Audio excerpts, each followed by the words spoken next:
I'd very much like to take this initial moment to add my respects for our former colleague and dear friend Jim Prentice. Every side of this House feels his loss today, and we will all miss his intelligence, honesty, thoughtfulness, and the kindness he brought to his work. Jim was a man of deep convictions who dedicated his life to public service, to the people of Alberta, and to all Canadians. I cherish the time I spent working with Jim and will always remember his kind, thoughtful manner. Our hearts go out to Karen and his family, and while we know the void can never be filled, we hope that they are comforted by all the amazing stories and memories so many have shared over the past few days about Jim. Thank you, Mr. Speaker. I rise today to recognize the tragic passing of a man who was a friend to our entire caucus and a close member of our Conservative family for a very long time, Jim Prentice. I know all of us here have Jim's family in their thoughts. To his wife Karen and his children and grandchildren, our hearts go out to them in the wake of their terrible loss.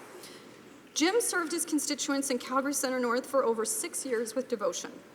His genuine blue-collar upbringing clearly served him well as the minister responsible for Aboriginal affairs, for industry, and for environment.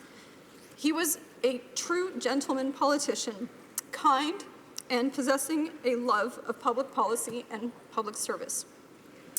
That was true, Mr. Speaker, whether he was in opposition or on the government benches in this House, or of course working for the people of Alberta as the province's 16th Premier. So his loss is Alberta's loss, but it's also Canada's loss. We hope his loved ones find strength in each other, even in their grief, and that Jim's memory will be a blessing to them in time. Thank you. Today I rise in this House with a heavy heart. Last week, Albertans and Canadians lost one of our most devoted public servants. The Honourable Jim Prentice served with honour and conviction as a member of this House, as a member of the Federal Cabinet, and as Premier of Alberta. As a Cabinet Minister, Mr. Prentice was instrumental in establishing the Truth and Reconciliation Commission.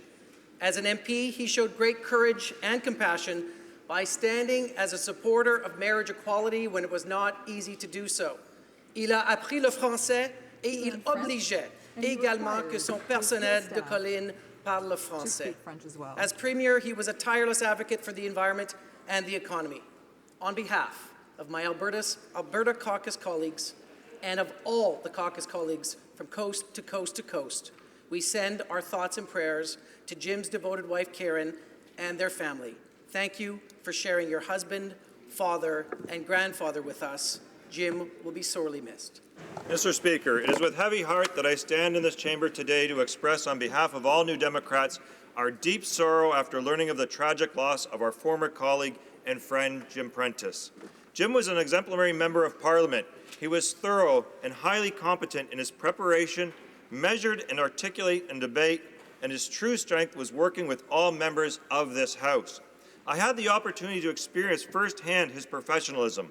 We all know in this House his sincerity and conviction were beyond reproach. He carried himself with a dignity and honour that all honourable members would do well to emulate. I want to offer our deep condolences to Jim's family and friends, particularly his wife Karen and daughters Christina, Cassia and Kate. We thank you for sharing him with us. Canada is a better place for his service with us. There have been discussions among representatives of all parties in the House, and I understand there is agreement. We now rise and observe a moment of silence in honour of a man who was a friend to many of us, who will be fondly remembered, and by the way, who was an outstanding hockey player as well, the Honourable Jim Prentice.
Thank you. Merci beaucoup.